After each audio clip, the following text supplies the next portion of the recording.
Gentlemen, if you are looking for the cleanest and most professional barber studio in your area, you need to look at goldstarbarberstudio.com. These guys offer the best cuts I have ever had, from fades to having my beard work done. These guys also offer designs if you like designs. I have absolutely enjoyed my experience with Gold Star Barber Studio. Every man needs a good barber. And ladies, they offer services for women as well. I get my eyebrows done there with Harley. You guys have to check out goldstarbarberstudio.com. Find them on Instagram at goldstarbarberstudio and check them out. Get yourself cleaned. Get yourself a good, consistent cut. Take care of yourself. You deserve it. All right. Well, howdy and back, and welcome to the podcast. Today we have, Mr. Giovanni. Giovanni, it's our first time meeting. Yes. I appreciate you being here. Did you just say howdy? Yeah. You are from Texas. I am from Texas. Texas A&M, it's like a tradition to be saying howdy. So it's a regular thing. Took me off guard there. Yeah, man. Where are you from originally? I'm originally from Los Angeles, California. Born and raised. Why'd you move out here? Long story short, lived there all my life. Well, not all my life. I spent some time in Australia, about 3 years in Australia, in the early to mid 90s. And yes, that's dating myself. And I had a PR marketing firm in Los Angeles. We were operating from 2001 to 2006-07, and then the housing crisis hit, and then our clients were not the big heavy hitters, so we were a boutique size PR marketing firm. So with the economy and everything, we held on for a few more years, like to 2010. Then we just couldn't muster up enough revenue. So I got back into personal training at Equinox. Well, actually, it wasn't in personal training. It was in gym management at Equinox in Manhattan. Spent 2 years in Manhattan. Then I moved here because my sister lived here. That didn't work out. It worked out, but I couldn't find a job. So I found a job in Salt Lake City, Utah. Damn. And yeah, I was all over the map. You've been all over the place. Oh my God, dude. From 2010, it's been a city. And kind of the personal training, coaching thing was always in the mix, but did the events and PR marketing stuff for a while, but was always kind of attached to it because that's my passion. So yeah, finally, long way back, came back here 5 years ago, and still not completely doing coaching and fitness. I work at the Bellagio during the day, doing events, corporate events. I host my podcast. I'm a partner in the podcast studio. Obviously, you know how difficult it is to produce a podcast. People think it's so simple. Everyone has one. Yeah, but it ain't easy. It ain't. And so doing that, and then training clients early morning and in the evening. You have a hell of a lot on your plate. Yeah, dude. Why? I mean, what's the point of it all? What's your long-term vision for, I guess, your time here? It's not easy being in the industries you're in and then to move consistently. You have to build an entirely new network every time you move. Yeah. I kind of learned what, Navy brats or Army brats kind of forced to move around with their parents. I got a feeling of that lately. I guess since 2010, it's difficult. The goal is to develop a fitness brand that I can reach more people than the one-on-one experience. Although I think the one-on-one experience is important to keep because there's nothing more real and tactical than that experience. And if you move away from it, even as as you get bigger and you're trying to scale your brand, when you lose that connection to, you know, meeting someone essentially in pain, needing your help and changing your life, that seems to be so fulfilling for me. And that's kind of what's driving me to build a fitness brand that basically reaches more people.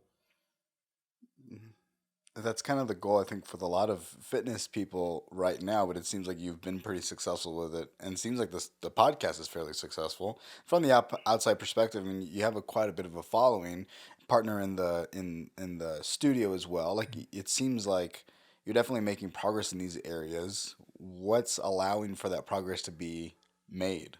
It's funny. I just had a talk with my best friend this morning, and because I'm in the fitness industry, and I use that term lightly because the fitness industry is such a minuscule part of what I do. And when I preach what I do, it makes it stronger in me. So I was talking to my friend going, sometimes I get discouraged that it's not as big as I want it to be. It's not as powerful as I want it to be. It's not where that's all I can think about and do 24/7. I'm still building it, and I have to kind of recheck my mindset sometimes to go, you're doing it. You were, 13 years ago, you were sleeping on your buddy's couch in LA, and um, you didn't know what you were going to do. And now you have a podcast that's almost at 100 episodes, and you're changing people's lives. You're reaching more people more than ever. So I am scaling what I'm doing, but it's hard to not compare yourself with other influencers or other people doing it, and they look like they're crushing it, and you're like, damn, uh, here comes the bills again, and so it's I'm doing it. I'm doing it at you know God's pace, or whatever pace you want to, whatever belief you want to hold on to, whether it's the universe or whatever. Um, but I'm doing it. I got to remember that I'm doing it. I got to keep the mindset that I'm maybe not where I want to be. At least I'm not where I used to be. You're definitely leveling up. Yeah. You're in the middle of doing it. I feel like that happens so often Yeah. for me, even in fitness, right? It's like I'm not as strong as I was, but I'm getting stronger. And Right. so comparing myself not just to other people on social media, but comparing myself to who I was at one point in my life, but then there's all these other things that you're also doing that make you a better human overall. Like I can say, yeah, I competed for Team USA, but and then now I can bench half of what I was benching then, and sometimes it makes me feel bad. But at the same time, if I look at, okay, we've built a podcast, we have grown a network, we've developed in terms of what I'm bringing to the table for personal training for my clients, like bought a house. There's a lot of little other things that's like in the middle of trying to build the life, not just focused on this one item. Right. Right. Yeah. It I agree. Social media and looking at and having that envy about other people is a dangerous path. You do have to keep checking yourself and going, that's okay. I'm on my own pace. I'm on God's pace, or whatever pace you want to call it, and not get discouraged. What do you do in the personal training side of things? Like, what does training look like for you and your clients? So each individual is their own thing and their own program.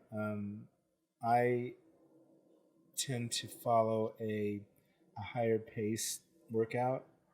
Um, Not necessarily like Tabata, but like, and I basically rotate the programs with different clients. Like I got a client that I take through like phases of a heavy training mode to build muscle, and then I take him through a faster paced, um, a heart rate kind of monitoring style of workout, little rest, maybe moderate rates, weights, um, and then I, when clients are willing to work with the nutrition part, I help them not so much on like breaking down and meal plans and things like that, but the mental aspect of nutrition and the why you say no, and building the mindset to eat a healthy lifestyle opposed to you got to eat this much protein and this much fat and all that. I lean towards the higher animal protein type diets myself. I'd say a carnivore adjacent kind of guy. Nice. I've done everything. I've went down the path where I've almost gone like completely vegetarian to all the way where I'm now, where I primarily eat animal food and some fruit. How does that work out for you? It's amazing, man. It's like no digestive problems at all. Like I don't even fart hardly. So Nice. when I was doing the vegetarian thing, and I was like, oh yeah, I'm gonna eat a big ass salad every day. Every time I did that, like I felt bloated and I had gas, and my stomach was like I felt like this, and I was like, this is this.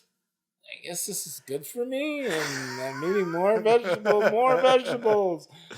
And as you may or may not know, there's a lot of vegetables that have chemicals in them that are to keep predators from not eating them, and that it affects our stomachs.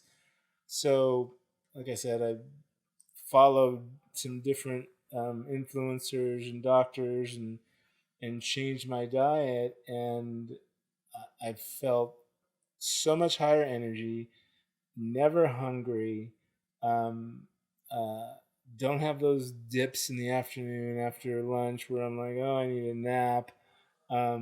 It's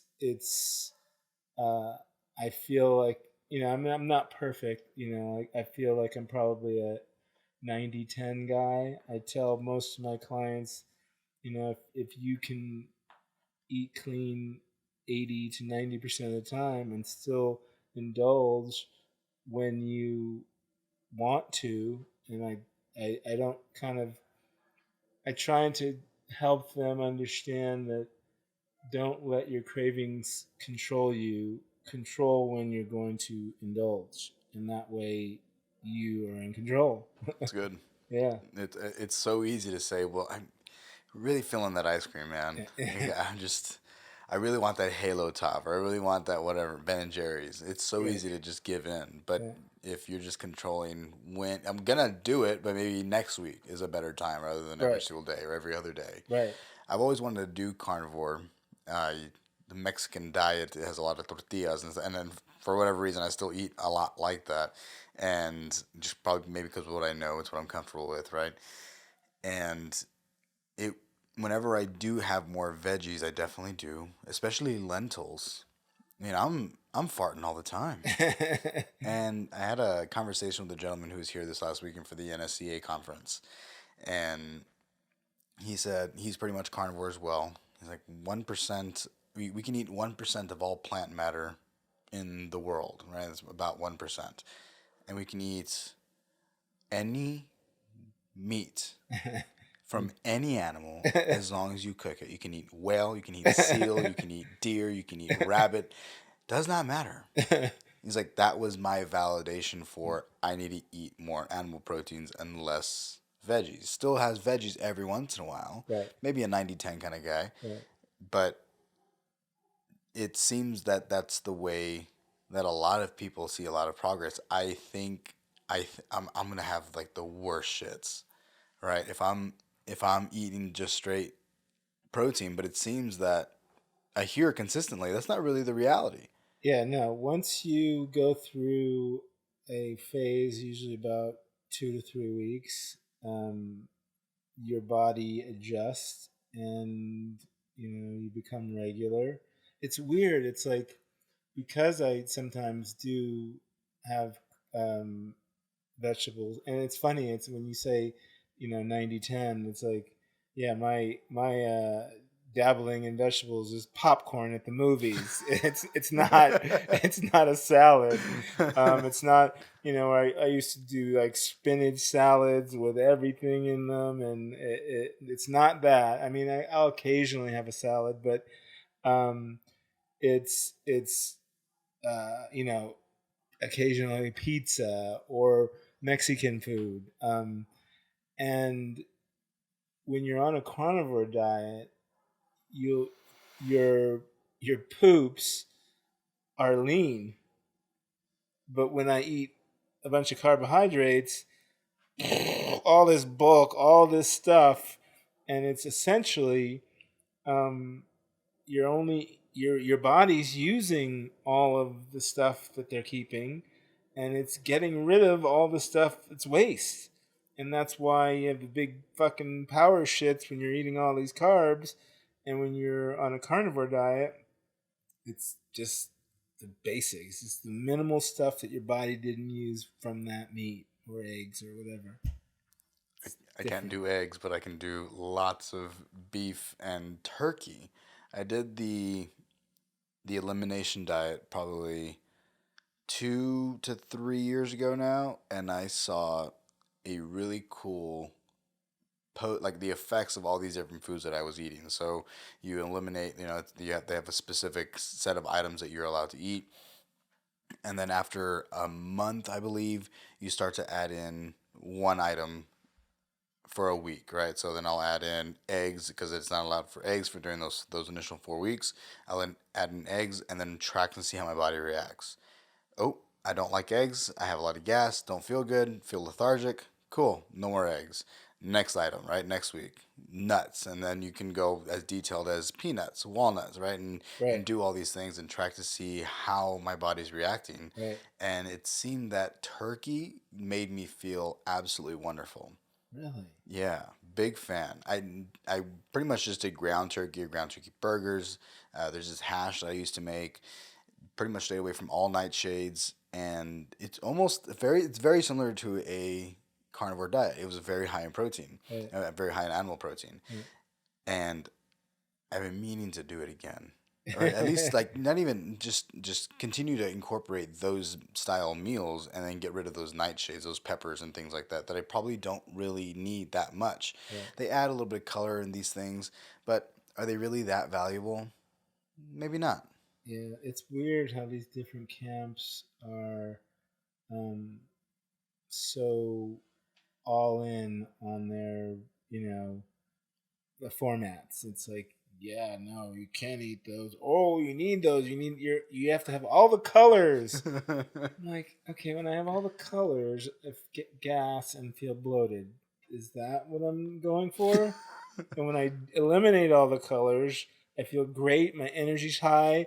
I build muscle. I don't put on water. I don't put on extra. The other thing is, I don't just leave it at how I feel. I actually do blood work very regularly. Nice. Good. Like 3 or 4 times a year.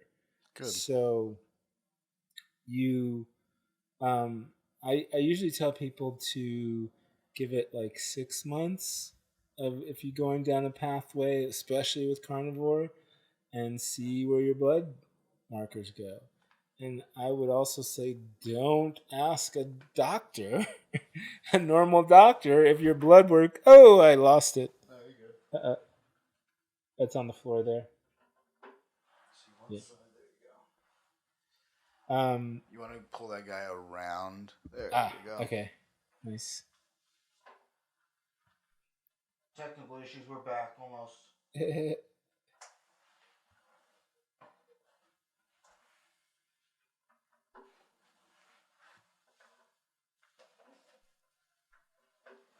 Test. Yeah. Back. Cool.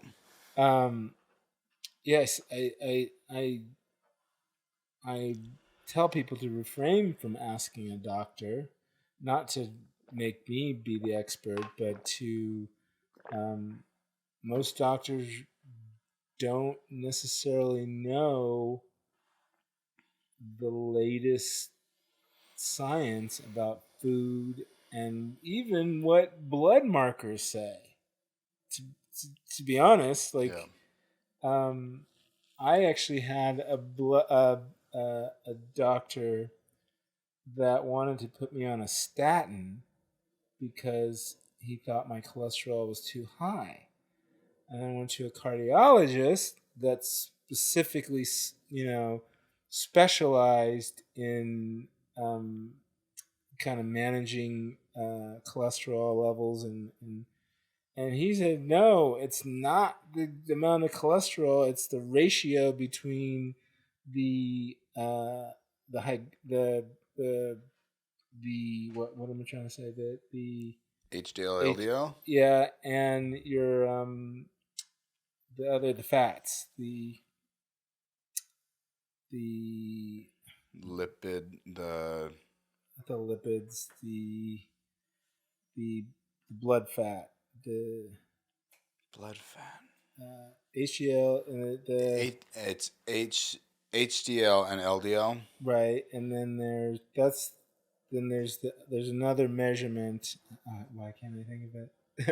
I'm blanking as well. Anyway, it's a matter of the ratio of that compared to, and it's not just the number of the total cholesterol. And so he was like, "No, you're fine." I'm like, "Do I have potential insulin resistance?" And he's like, "No, you're solid. You're perfect." I'm like, this guy was telling me I need to get on a statin, and he's like, "No, that's the problem with the industry, that they look at a number and they want to give you a drug. They want to put you on a drug that you'll be on for the rest of your life, and it doesn't work. The studies say that it doesn't work for people that haven't had a heart attack. It's we go down the pathway of big pharma, and we can talk for a long time. It's a really sore subject with me. It's a frustrating subject. I think most of our health industry doesn't really care about our health. No. They want us to be sick. There's money in us being sick. Yeah. Which it convolutes all the data that you'd get. It's all very biased. Yeah. And it's hard to discern between what is triglycerides. There you go. There you go. That's a good word. That's a good word. Yeah, triglycerides. It's hard to discern between what is the right information and what is not. And even outside of a doctor's office, even on social media, you have all these camps, like keto's the right way, you have carnivore the right way, you have the paleo diet, right? All these different fads that continue to come and go that get recycled. It's how do you really know where to look to for just sound information, stuff that I get that there's differences for every individual's genetics and your makeup, but at the same time, like, how do you approach, right? Like, because I was at the doctor's the other day with one of my friends who's currently in the hospital, and the night before, the nurses woke him up because his heart rate was at 30 beats a minute. And they were like, you got to get up, you got to move, this is not okay. The doctor comes in later that day and says, don't worry about it. I don't know why they're freaking out. That's fine. 30 beats a minute, you're a kind of healthy guy. That's normal. That's normal? I'm sitting there thinking, what information are you using to base that 30 beats a minute is healthy? Yeah, even a conditioned athlete, that's super low. That's dangerously low. Even Olympic athletes, Right. that's Like not okay. 50s, 40s is like, Yeah. whoa, this dude's fucking asleep or in a coma. And the doctor just Wow. blew him off entirely. He's like, no, that's fine. If it continues to happen, I'll just tell him like, you stay in bed. It's fine. Wow. And there's constantly stories that are this way. Yeah. And in personal training, you get to hear a lot of bad stories from the doctor wanted to cut me open, and now I have these rods in my back, and now I can't move, and I've been in therapy, and now they won't see me again. Right. Right? Like it's you can't go to doctors. It's hard to find people on social media. A it's part of the it's one of the most frustrating things I think about our industry, even between different certifications. You have ACE, you have NASM, you have the NCSF, you have the NSCA, you have all these different certifications, and all of them say something slightly different. Yeah. And it's like, well, then, where do we go? Right. And I get that science is a constantly moving thing, Should be. developing. I get that it should be, yeah, right. But where do you what is good information? Right. Right. It's so hard. It is hard. Yeah. So, that's why I believe that you shouldn't put someone on a diet. You should, talk about what type of foods can you eat that are healthy that you can sustain. I can tell you to eat chicken breast and broccoli and don't drink your calories, and you might lose weight for 4 months to 6 months, but can you sustain that for the rest of your life? If you can't, it's useless. You have to figure out a way to eat healthy for your body type that you can sustain. And it's really not so much based on the actual food that you're eating, it's the mindset behind why you're eating, when you're eating, and then the choices that you're making.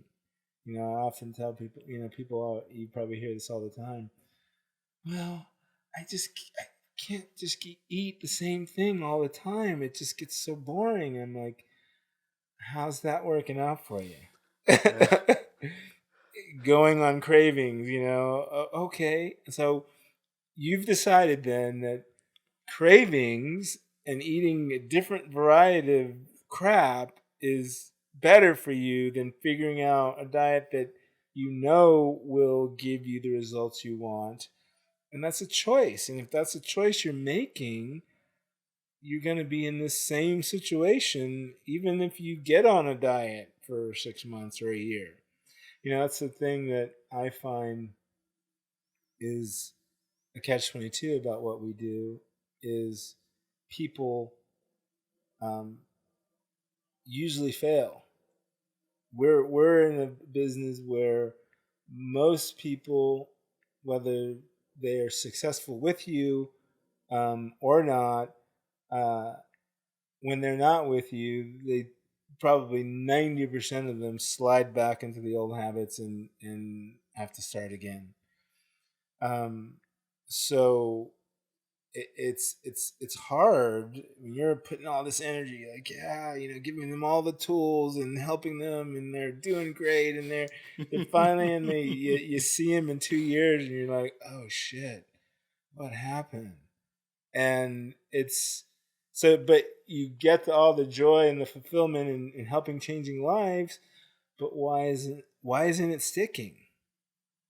That's the thing that's, I guess we'd both be loaded if we could figure that out. I think that we've become so reliant on not being conscious, right? Like you go to the gym and you have all this equipment that tells you move this direction, right? You have all these machines that work every single part of your individual tissue on their and you don't have you can sit on the phone and you can do leg curls, you can do leg extensions, you don't have to do anything. You don't have to think. Right. And it sounds like what you're talking about is a lot of it is how can you train somebody to be consciously active and choosing the things that they're putting inside of their bodies or deciding to participate in. I mean, be conscious and choose for you, not just because this is the next fad or this is the next thing. I've heard that carnivore is good. Sure, it might be. Try it. And then if it makes you feel good, awesome. Keep Right. it up, but give it a true shot. Right. Don't do it for 3 days and say, "Nah, man, this shit sucks." Right. Like, did you really try? Right. I mean, Right. because it was a little hard, it was a little Right. challenging. Right. But I've taken a lot of clients out of the like stay on one side of the gym, you have another side of the gym with all the free weights, and taking them from the machines into a barbell back squat.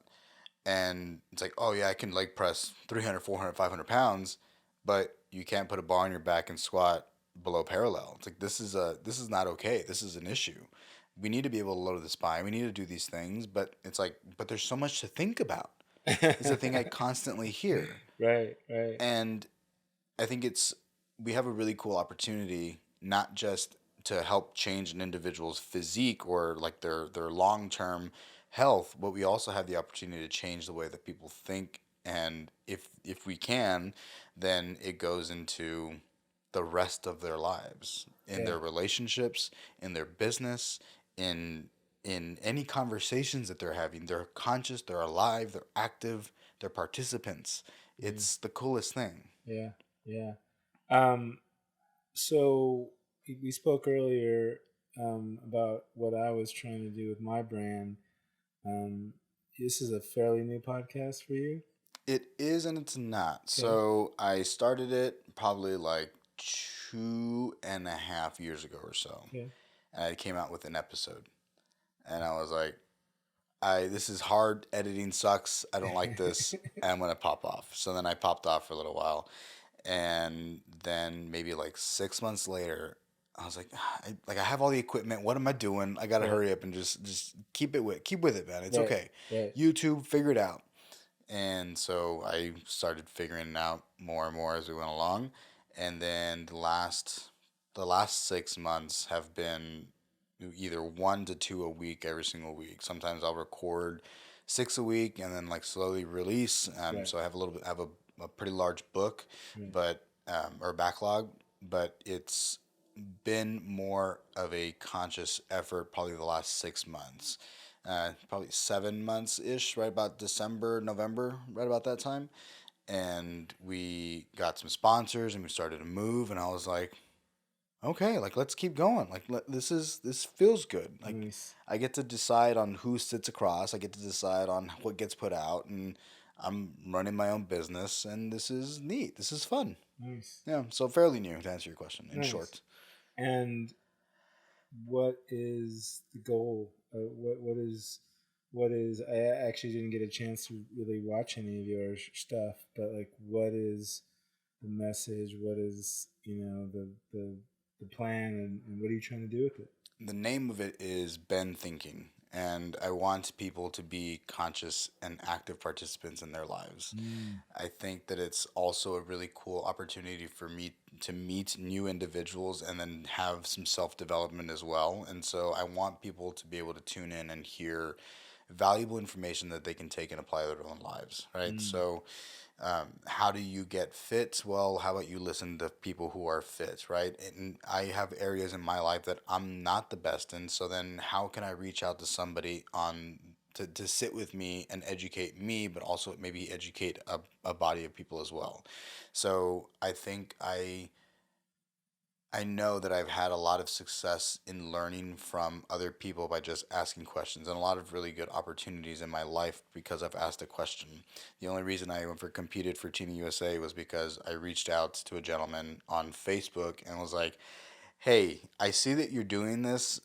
Is like, can I do powerlifting after high school? And then it went from there. And then the same thing with I worked in a research lab, and I did some genetics research and I did nutrition research. And so, Nutrabolt was one of the companies that we did a lot of the research for. So the company that owns C4, and in one of the labs. And the only reason I got there was because before I graduated, before I was accepted to university, I had emailed one of the gentlemen who ran one of the labs, and he's like, "Yeah, sure, you can come up whenever you move if you get accepted, whatever." And so I got accepted and made the move, and followed up with an email and said, "Hey, I'm in town. When can we schedule?" Sat with him and still talk to him to this day. Changed my life. A great mentor, just a beautiful human being, and at the very least, it turned out into a very fun and just good, it's a good relationship. It's something that's healthy, that can keep around, that's just good people. And so also it gives me the opportunity to meet good people and just continue to ask questions. And so education is a big part of my life, and I would like to be, and I'm not the best about sitting in a classroom all the time. So how can I learn from other people through the exchange here, and then hopefully influence a body of individuals to be conscious. I love that. Um, I I think that's a problem that runs through a lot of areas, not only fitness, but I don't know if you've heard of a book called Conscious Parent. Not I, yet. I I don't hadn't, but now I'm gonna I don't listen. know the author, but it's this woman. I feel like she's Indian, um, and I don't have kids, but I read the book, and it's not necessarily about just being conscious as a parent, but you first have to be conscious as an individual to then know how to parent consciously. So, like I said, it's it's that being conscious throughout life is important, and I think we are a lot asleep. Yeah. So this is a good platform. I like that. Yeah, man. It almost makes me a little sad. Like, it almost can bring me to tears. Like, we're a lot asleep. Yeah. A lot of times it's so easy just to revert back into an old habit or to an old trauma. And it takes I sometimes I think it takes a lot to understand, to be self-aware and to really think, but there's times where you can you I heard a story I have a client the other day, and she's like, I love this kid, he's such a nice kid, but every time at the office, he, I asked him if he could vacuum the floors, and so he goes and starts vacuuming, and then she walks around, she's like, there's still a lot of stuff over there. What happened? It's like, oh, the cord didn't reach over there, and there's a plug right there. Right. You didn't think to take it out and plug it in. Like, little things like that, That's funny. they're upsetting. Right. And Right. I think that you also don't necessarily need to know everything, but understand that you don't need to know everything, and find help. Ask for help. I'm not the best editor. So what do? I find an editor. I don't need to learn. I can employ somebody so long as that fits my means. Right. That could be rev share, that could be through, just straight up payment, and maybe you find someone who's maybe more affordable for you at the time, or you spend the time to learn it, right? But Right. I didn't think that my time, I wasn't going to waste not necessarily waste my time, to spend my time doing that. I wanted to just have somebody who's already better than me, who's already put the time in, who likes to do this part of it, and let me step away. I don't need to be so controlling over the situation. Yeah. So I think that therapy has helped a lot. I've been in therapy for a very long time, and big advocate. Um, so I think that's part of it, but it's just surrounding yourself with other people who are willing to have that hard conversation with you, or having a hard conversation with the client too. It's like, I had a client the other day. I was like, I don't know that I want to continue working with you if you're not really going to listen to me. Then what are we doing here? Right. And it's like, oh man, somebody's calling me out. Right. Okay, well, what did you think? Right. You want to stop taking my money? You don't want me to just walk through this asleep? You want me to get something out of it? Whoa. That shouldn't be the normal. Right. Right. But it Right. happens a lot. Oh yeah. Oh yeah. Do Yeah. you have that same kind of? Oh God, yeah. It's shows integrity for you to call that out, because a lot of people just keep taking the money. Well, I need the money, so yeah, it's tough. Have you had to deal with firing clients in the past? Um, I don't think that ever had to fire anyone, but lighting a fire with that kind of a conversation definitely works. Um, I said earlier, I forget whether we were on air, but um, you know, a lot of times people come to us, they're in pain on some level, whether it's emotional, um, physical, where they've gotten a diagnosis of some kind of ailment or whatever. Um, and it's funny, the same writer that wrote this book, The Conscious Parent, she's a psychologist, and when she has a consultation with the client, one of her metrics of whether she takes that client is if they're in enough pain. She's like, if you're not in enough pain to make the commitment that I'm requiring of you, then go on, you're not ready for me. And pain is a great motivator. And unfortunately, a lot of the people that come to us um, are in some level of pain. And the other, again, there's a lot of ups and downs in it. The other part of that journey is that they will feel better if they follow our rules and our direction. But that's also a pitfall there. If they realize that, that they think that's a destination, what we need to instill in them is that this is a journey that if you want to keep feeling better and stay feeling good, it's a change that you have to commit to. And it what we do is full of cliches. It's a journey. Each person's individual. You got to make the right choices. You got to be disciplined. You got to be consistent. It's all fucking true. And if you can't put it together, you're gonna slip in anything you do. So yeah, I mean, it's so nice to hear that you're thinking about what you're doing in a different way than most trainers are. I don't think I've ever heard anyone say their pillar of what they do in training and coaching is what you're offering, and like with this show is about being conscious. That's like, whoa, okay, that's new, but that's true.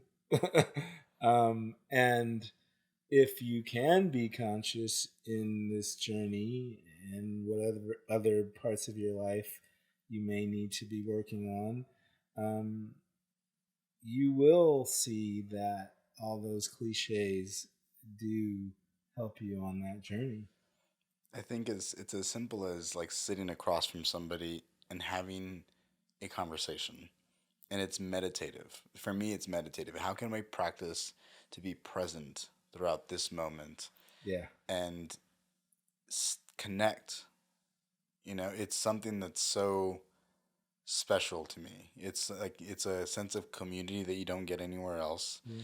It's like an hour session with a client is also, you have to be very conscious. You're there with them the entire time and you're staying engaged. And not only are you keeping them engaged with you, but you also have to make sure that everything that you're training is still for their goals and safe for them. And the next progression, the time, the lay of the land and how everything's going to move. It's hard what we do. Yeah. It is not an easy job No. and very underrated. Yeah. And I think a lot of it is you have so many trainers who are just, yeah, 5 more. Yeah, huh? Next exercise, Yeah. right? And put them on a machine and walk away. Right. When our job is really to educate and then build a relationship and then train the mind, train the body. Yeah. It just doesn't happen as often as it should. Yeah, and it's you know, you talked about your expectations with your client and how each client is an individual and you got to program them based on their individuality. But there are also some clients that just need just be with a trainer for an hour and go through the motions. And that might be their level of consistency that they're able to bring to that table in that moment. And there's something to be said with that. It's a very good point. It's better than nothing. It's better than sitting in front of the TV all that time. So, you know, it's kind of that I want to help them. I want to give them this extra layer, this the quan of what will help them, and they're like, I don't know, conscious. I'm conscious. What do you mean? I'm not asleep. I'm not unconscious. They're not ready for it.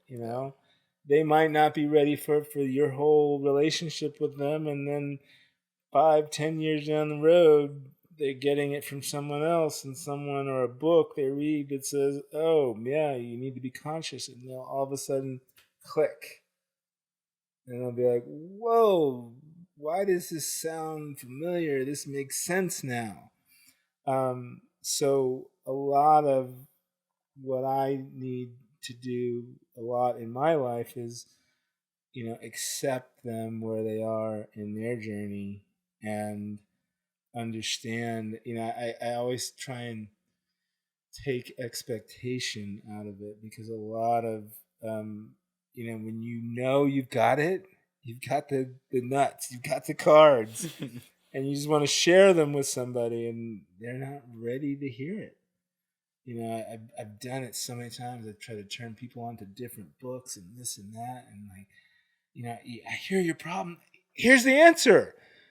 And have you read that book yet? No, man. I'll get to it. 3 months later. So the book yet? I've been meaning to do that, and it's like, okay, I'm gonna stop asking because you're not ready for it. And it's it's so important to kind of you talk about managing the client's expectations, and you're not going to be, this is not a quick fix, this is not a magic pill, I'm not going to give you the magic diet that's going to make you do this, and realize that when they're ready, and a lot of times it is I always say, when the pain of what it perceived to change your life, the pain that you're experiencing is greater than the perceived pain to change your life, that's when you'll make the change. That's really important, because and there's another book, I forget what it is, it's called, but the writer talks about that people won't change. People don't change. Even when people are told that they have cancer and they should stop eating sugar and starchy carbs, they might for a couple of weeks, couple months, but we'll go right back to it. People are prescribed all types of medicine, heart medicine, all kinds of stuff. Bad diagnosis. You got to just keep taking these pills, and they don't take their pills. Like, people mostly don't change once they're in their habit as an adult. They'll do it for a while, but mostly they don't change, and that's kind of, from people like us, we're like, really? That doesn't make sense. Mm-mm. Show me the book. What is this? This doesn't sound right. Part of me wants to think, like, if you think that you can't change, then you won't change. Yeah. And the one that blows me more than anything is I've known someone that had a pancreatic cancer, and the doctor, the oncologist said, which is a great oncologist, they're like, it's the food. Take no more sugar, no more starchy carbs, and this could, at the very least, slow down the growth of the cancer. And they couldn't. And then their wife even, hey honey, I know you love this sweet treat. I know you've been feeling bad. Here you go. Like, what? You're killing me. Right. And you can't, they don't believe the food connection to health. Yeah. That's their deep belief on it. So, yeah, right. That's going to make a difference. But it does. You are quite literally you. What's that? Another cliche. You are what you eat. Yeah. And then the next one, you are what you eat eats. Yeah. Look even deeper. Yeah. So it's an interesting challenge to be in the space where you're trying to change people. It's very challenging. I always say I get more out of it than any of my clients do. It strengthens the belief in me and my beliefs in what I'm doing. Um, I'm giving. I put a lot of energy into what I do, but chances are I'm benefiting more than you ever will from this. It's wild. Unless you have an epiphany and really kind of commit to the change in the lifestyle and you really kind of move your chips all into it. And I hope that it can be done through education. And I do like to meet people where they're at. But there are some times where some people just, I need to feed you some education. Like, this is what science says. We know you're getting older. Your bone density is decreasing. You're a lady who has her cycle still. And so we know that this is an issue. The number one reason for hospitalization as a geriatric is a broken hip, which leads to meningitis, which leads to death.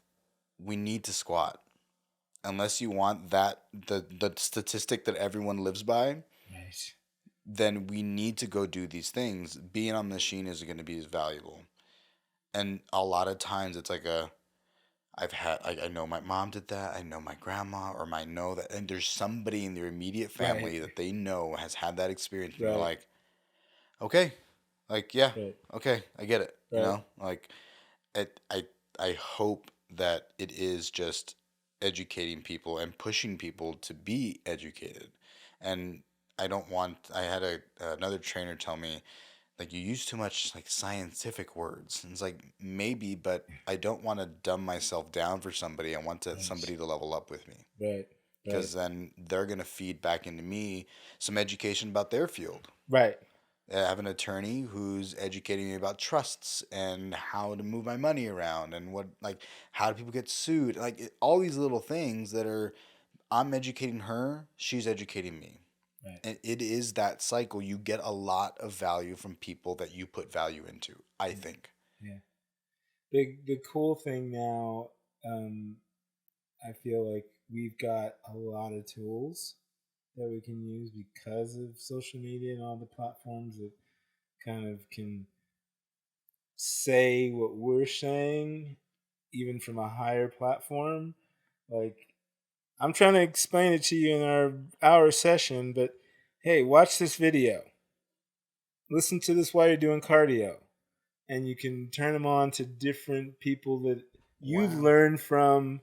And when they're captive on a piece of cardio equipment or whatever, and I find that is like the beauty of social media right now, that this and there's so many bite-sized pieces as well.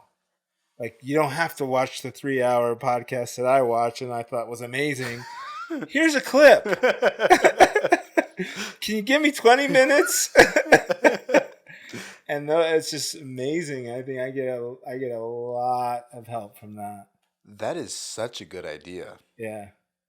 I have not thought about that. Clips are the gift that keep on giving. And whether the sweet spot's probably 20-minute clips. Yeah. Who doesn't have? If you don't have 20 minutes, and I really get on people when they don't listen to a fucking 20-minute clip. I'm like, dude, come on, 20 minutes. Fucking while you're driving to work, listen to this, goddammit. Or fuck off. That's when I tell them to fuck off. Can I say Yeah. That is so good. I mean, you're right. I mean, everyone has 20 minutes. Yeah. And if you don't, fuck off. For you! Honestly, yeah. Right. For all the things you've been complaining about,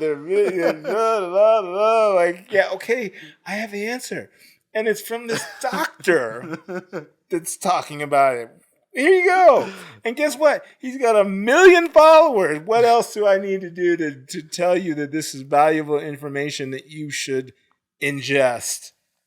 And then, I tell him, I've watched it 4 times.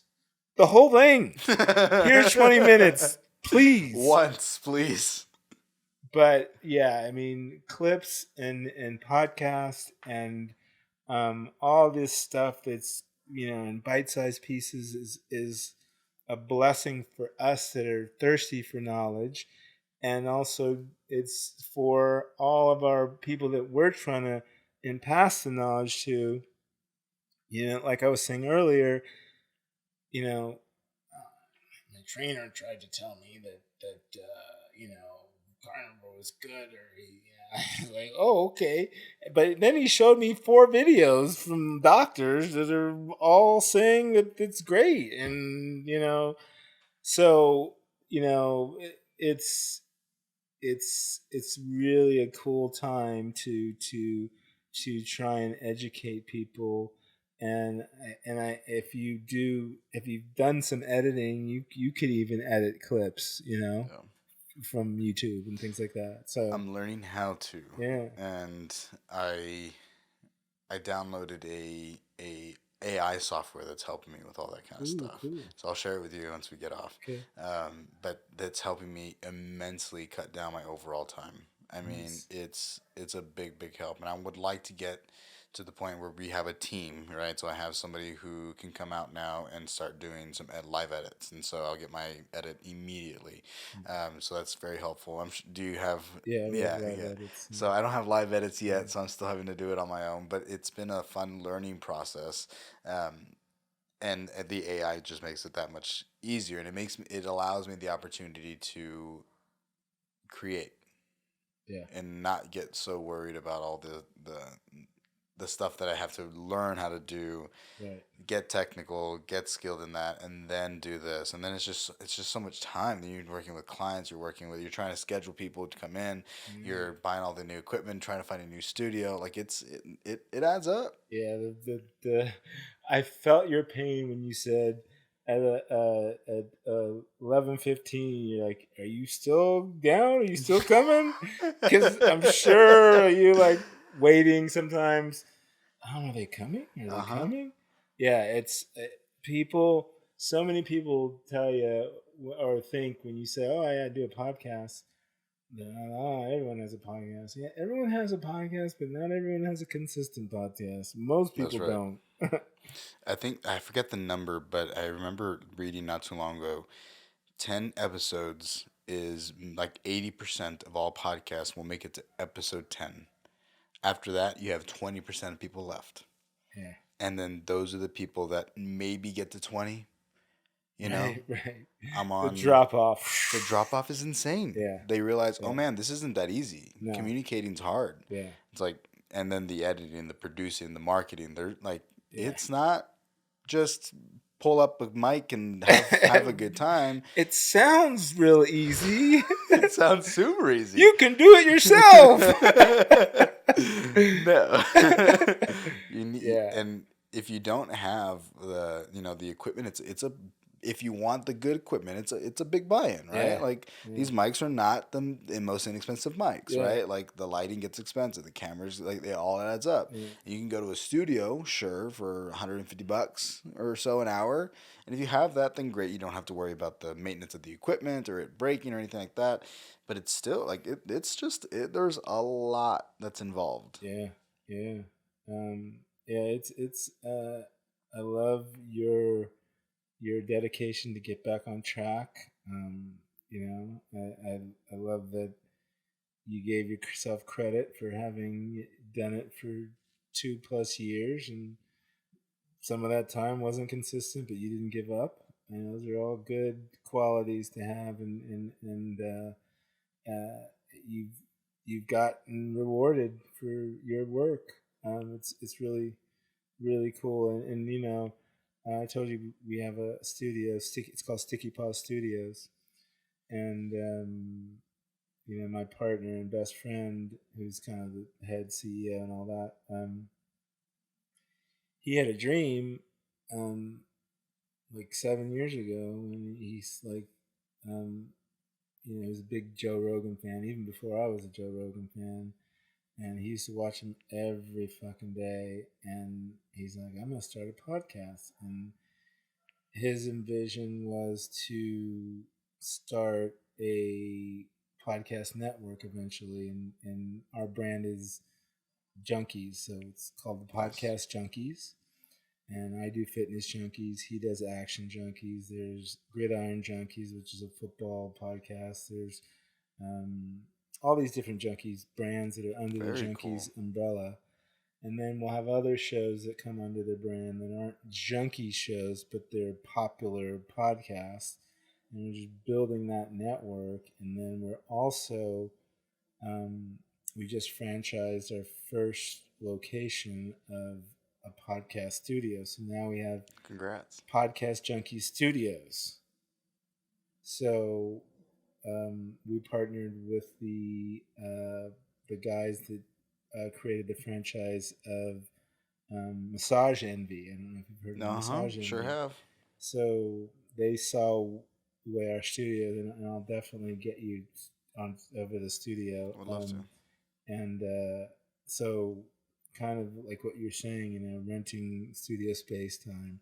So we've got it down to pretty much of an art form of, you know, being as turnkey as you want.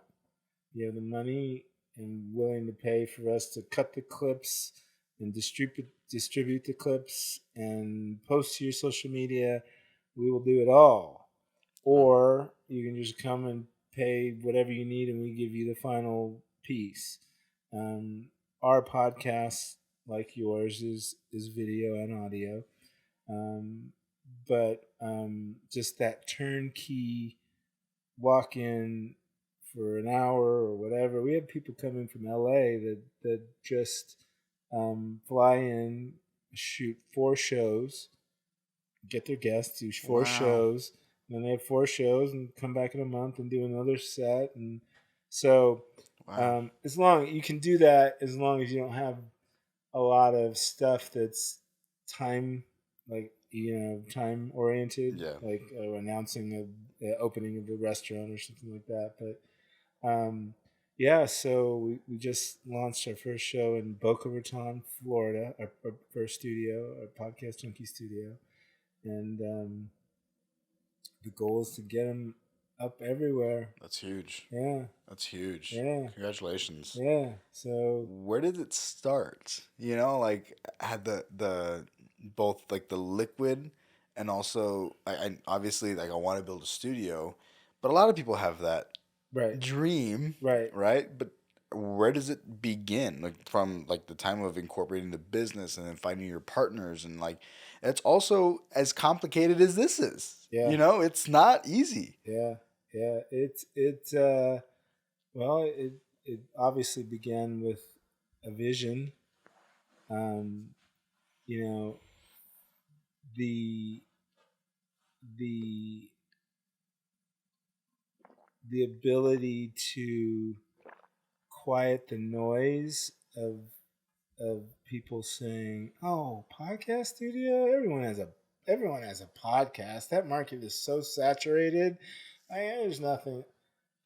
It's not even begun to be saturated. Like you said, yeah, maybe there's 2 million podcasts, but how many are doing it consistently? And how many have figured out a way to monetize it? And how many people, have one for 20 episodes and drop off the face of the earth? Um, so, but there are people that can go, well, I have the resources.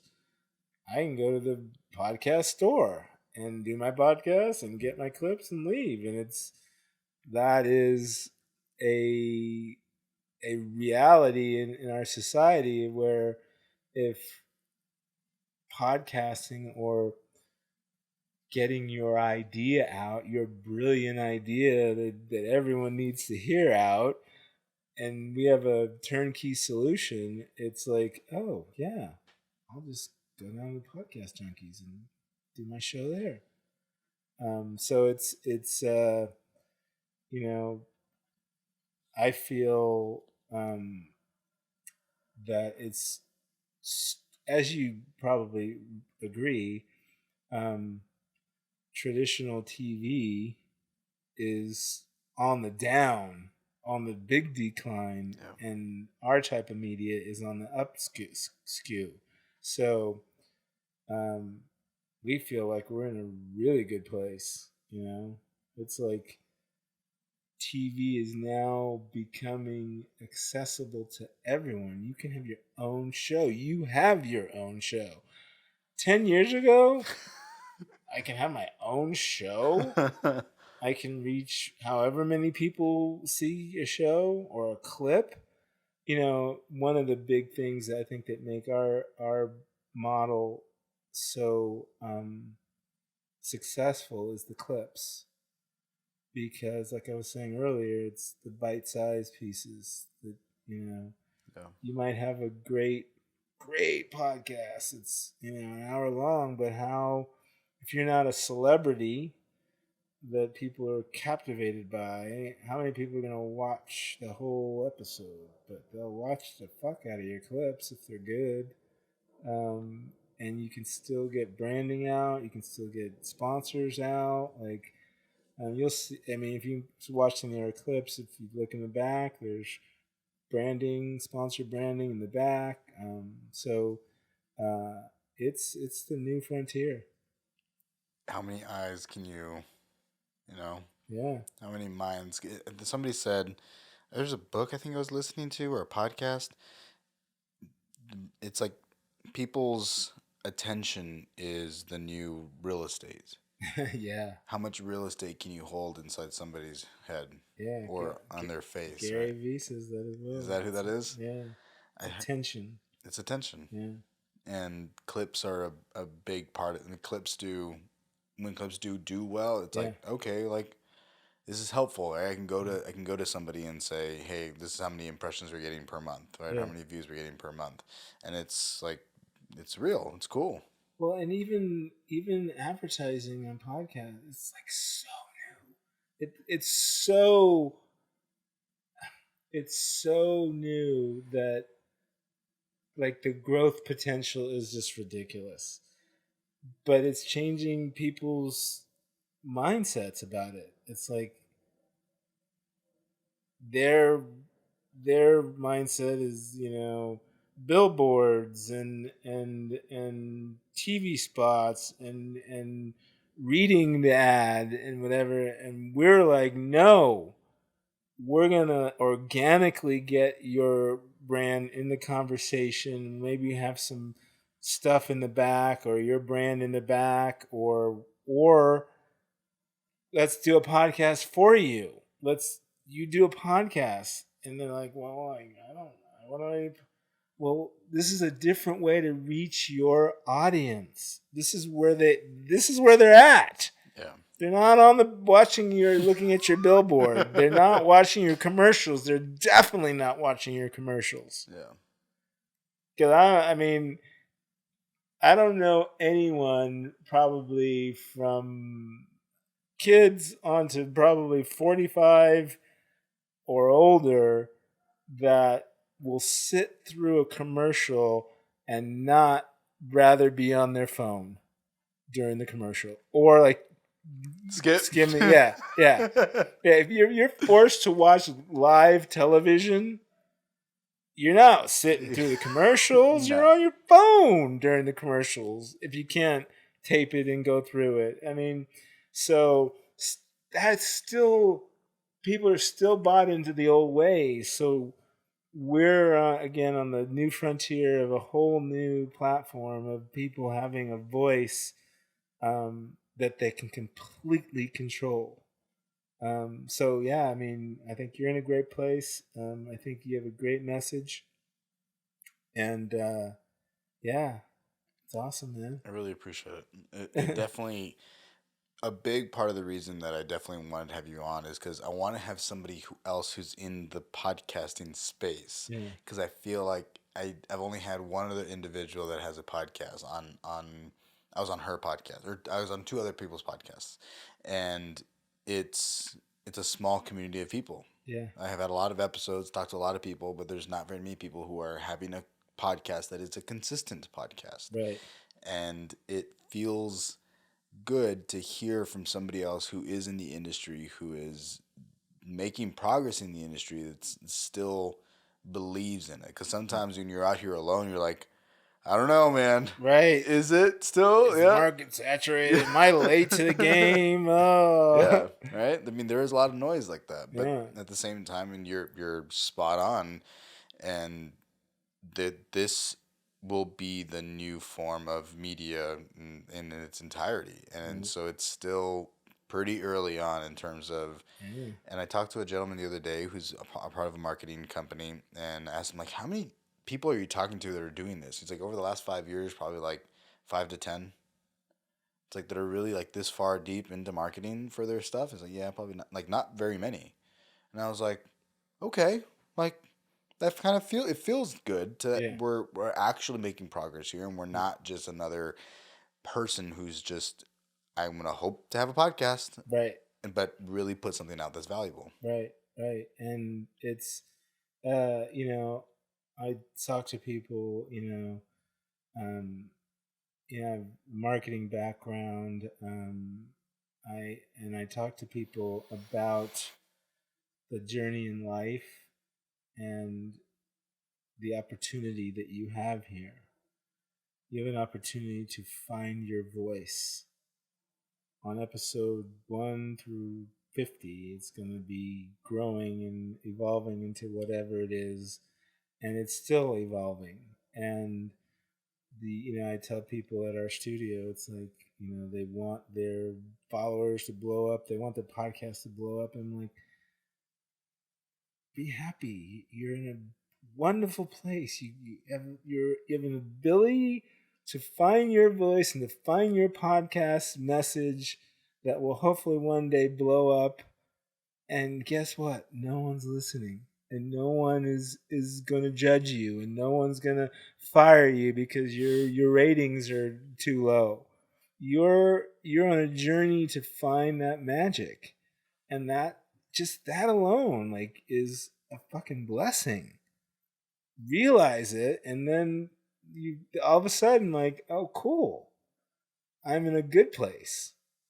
So yeah, it kind of goes back to, I'm not where I want to be, but at least I'm not where I used to be, and that's an important place to be. I can sense that in this moment, right? From when we started to this, like, the extent of our conversation now,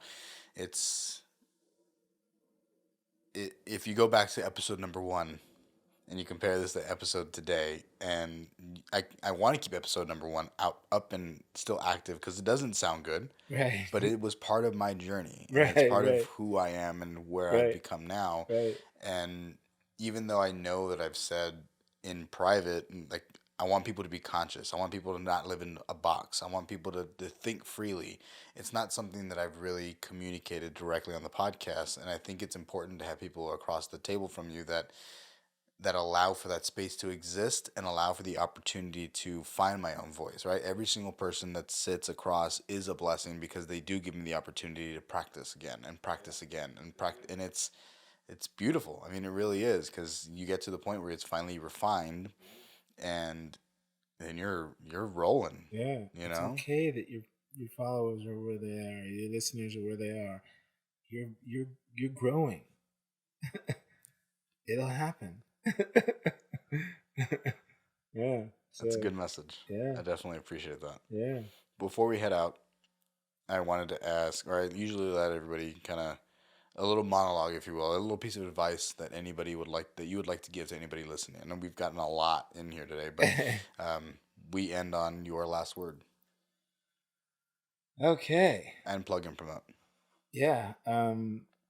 Fitness Junkeez is a podcast. We're on Spotify primarily. We have clips and stuff on YouTube and social medias. Fitness Junkeez. Spotify's. Spotify's Fitness Junkeez as well as TikTok.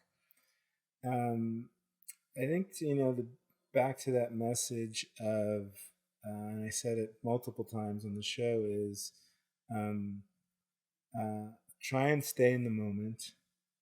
Um, Realize, you are on time. You are where you're supposed to be. Uh, it may not be happening at the pace you think it should be, but look at the blessings that are today here in that moment. Um, and it's not a one time going, oh, he's right, I'm right there. You got to continually remind yourself. You got to manage and mind your thoughts, because they'll creep back in, and all of a sudden you'll be losing the enthusiasm of the moment.